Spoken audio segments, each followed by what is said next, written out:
새해 복 많이 받으십시오. 새해는 다 잘 되시기 바랍니다. 특별히 인사하겠습니다. 주님의 교회 잘 세우십시오. 오늘은 첫 강의이기 때문에 2026년에서 2030년까지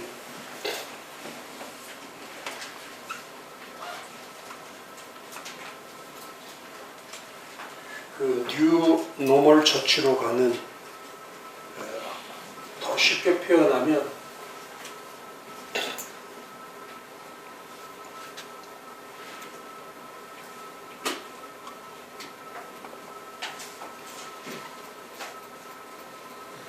시대 변화를 이끄는 교회, 시대 변화를 이끄는 거.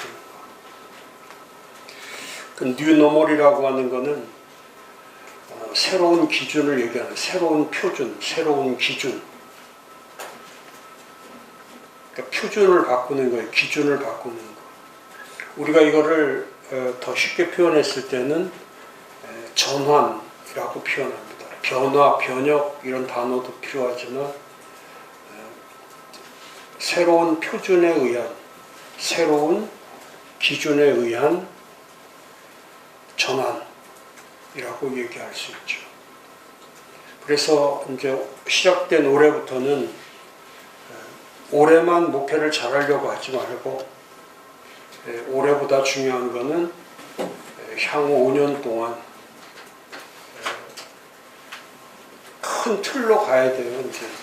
이제 올해부터는 큰 틀로 가는데 오늘 제가 5가지를 이 뉴멀 처치에 대해서 가기 위해서 우리가 해야 될 5가지를 제가 말씀드릴 건데 이거를 잘 이해하셔야 돼요. 이제 목회는 프로그램이나 정보로 하는 게 아니고 행사로 하는 게 아니고 목회는 프로세스로 하는 거죠. 과정으로 하는 거예요. 과정. 과정으로 한다는 것은 목회는 정확한 원리가 기본이 안 되면 할 수가 없죠. 오늘 강의가 중요한 거는 이제 동영상 안 드립니다. 올해부터는 동영상 일절 없습니다.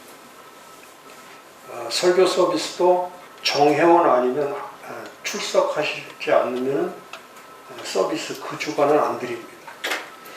그러니까 이미 전부 다 예고 다 그 메일로 다 보내드렸어요. 6가지. 그러니까 그거 참고하셔가지고 이제 몇 명이 모이더라도 10명 미만 모여도 괜찮습니다. 진짜 이제는 저도 마찬가지고 앞으로 5년 동안은 저도 최선을 다하겠지만 여러분들도 최선을 다하지 않으면 생존할 수 없죠. 공존의 시대는 지났고 생존하기 위해서는 진짜 준비되지 않고 또 그런 미션으로 가지 않으면은 할 수 없는 거죠. 또 하나의 교회가 되고 또 하나의 시대를 그냥 흘러가 버리면 그건 5년, 10년이 지나도 아무런 역사 일어나지 않죠. 그래서 제가 앞으로 5년은 뉴 노멀 처치, 새 표준의 교회, 새 표준의 교회. 신앙과 목회와 이 삶 전체가 어떻게 하면 새로운 표준이 될 것이냐. 이대로 따라가면 안 되죠. 정부를 따라가면 안 되고 지금 사람들을 따라가서는 제 목적지를 가기는커녕 이제 교회도 더 이상은 교회로서의 존재 가치가 없어지죠. 그러니까 저는 정말 큰 각오로 시작하는 것이 그겁니다. 왜 새 표준이 필요하고 왜 새 기준이 필요하고 왜 새 전환이 필요한가? 그래야만이 시대 변화를 이끄는 교회가 될 수 있다. 시대 전환을 이끄는 교회, 시대 변화를 이끄는 교회. 그래서 그게 참 중요한 겁니다.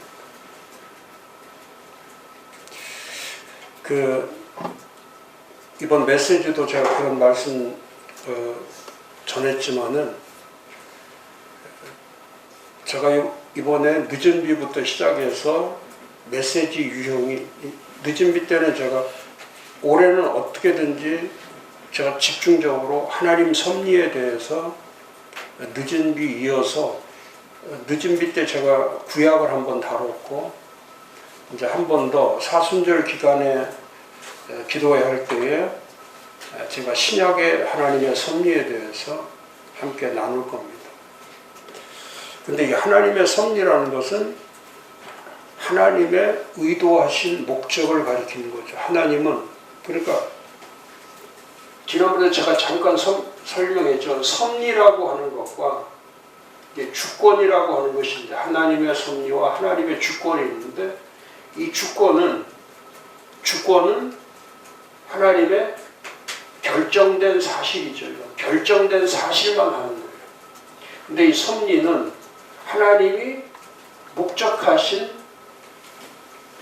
의미를 해요. 하나님이 모든 걸, 창조는 주권적으로 한 것이 아니라 창조는 하나님의 섭리에 의한 거죠.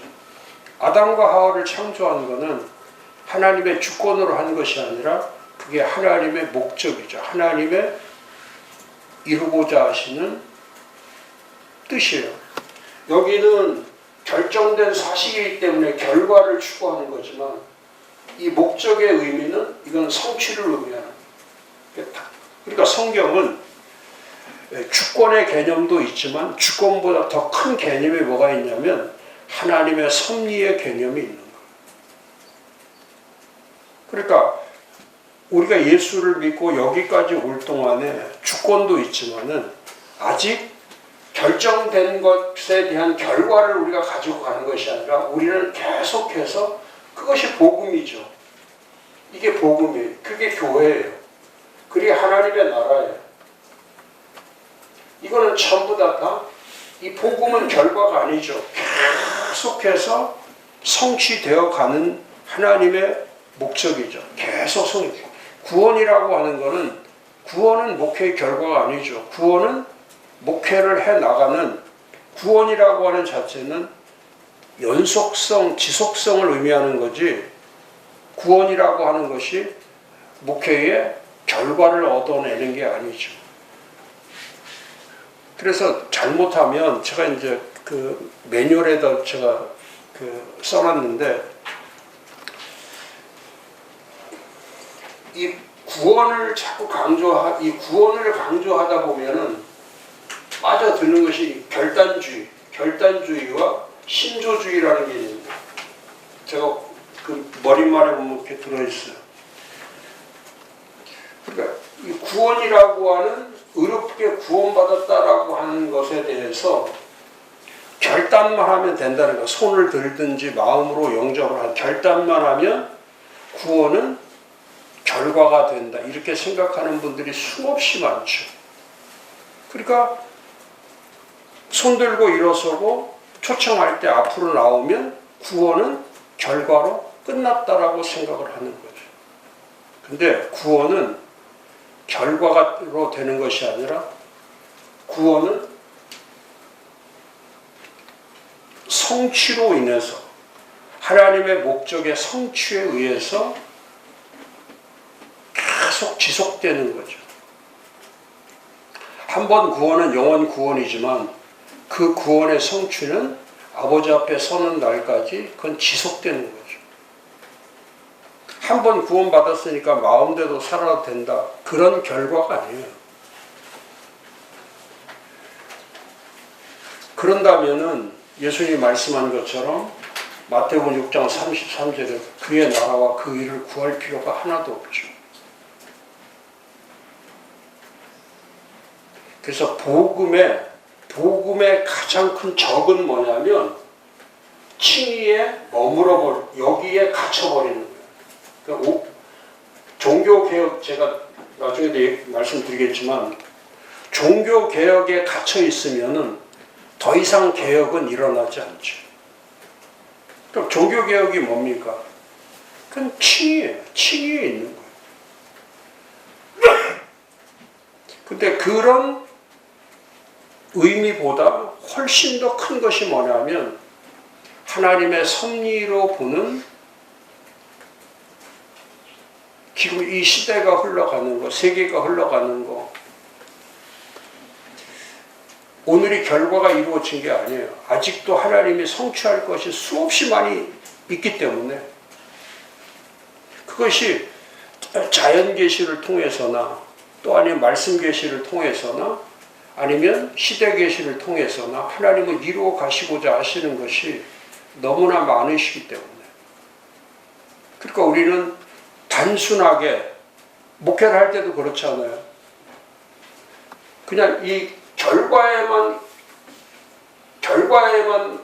목회의 모든 방점을 결과에다 두면은 일하시는 하나님, 살아계신 하나님, 그런 하나님은 경험할 수가 없죠. 그래서 앞으로 향후 5년간 우리가 그 뉴노멀 처치를 만들기 위해서 새 표준교회, 시대 변화를 이끄는 교회, 새 전환의 교회를 세우기 위해서 필연적으로 해야 될 것이 그런 거죠. 우리 교회가 하나님의 섭리 속에서 지금도 하나님의 말씀과 하나님의 뜻이, 하나님의 목적이 지속적으로 성취되고 있는 교회인가? 그렇지 않고 그냥 결과에만 매달려서 목회한다면 그 목회는 바른 목회가 될 수가 없죠. 그래서 우리가 첫 번째 뉴노멀 처치로 가기 위해서 첫 번째 할 일이 휴먼 레볼루션이라고 하는 인간혁명.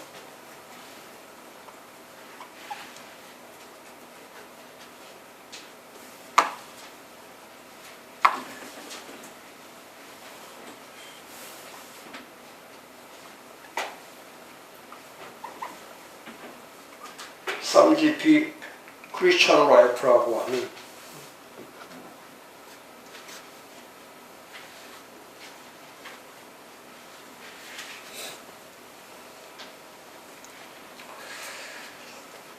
그 인간혁명은 하나님께서 이 땅을 만드실 때 창조부터 마지막 하나님이 심판하실 때까지의 지속적 사역이 인간혁명이죠. 인간을 바꾸는 거예요. 이 혁명의 목적은 인간 구원에 있는 거죠. 인간을 구원시키는 거. 그럼 구원의 목적은 뭡니까? 구원의 목적은 단순히 하나님 나라에 가게 만드는 것이 아니고 구원의 목적은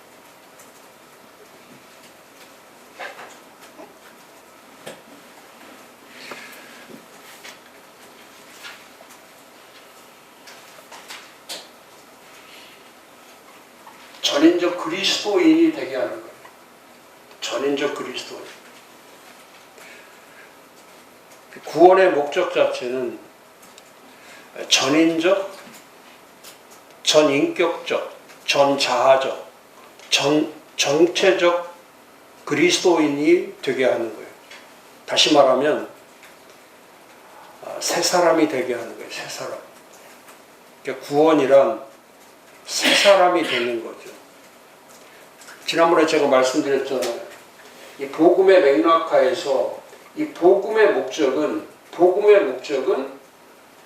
회심과 두 번째 변화와 세 번째 새 사람이 되는 거예요. 그래서 죄로부터 회개가 이루어져야 되고 회개가 이루어지면은 그 회개로 인한 변화의 삶이 이루어져야 되고 그 삶은 하나님의 나라의 새 백성으로 가야 하는 새 사람, 새 나라, 새 백성으로 가야 하는 아주 중요한 이 복음의 세 가지의 이 영역은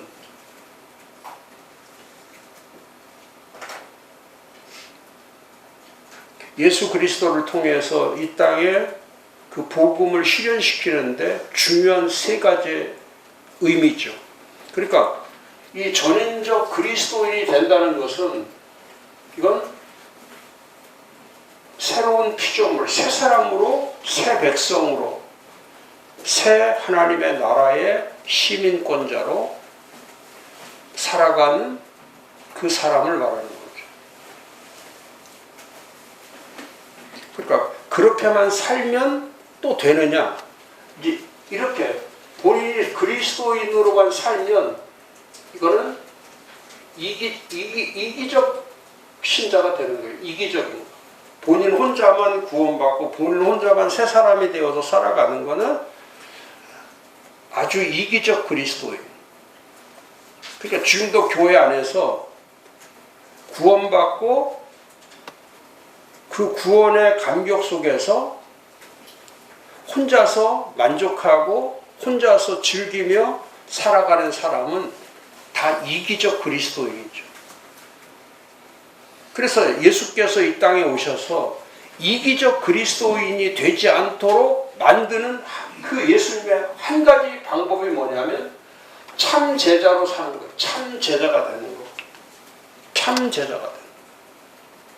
그래서 참 제자란 이건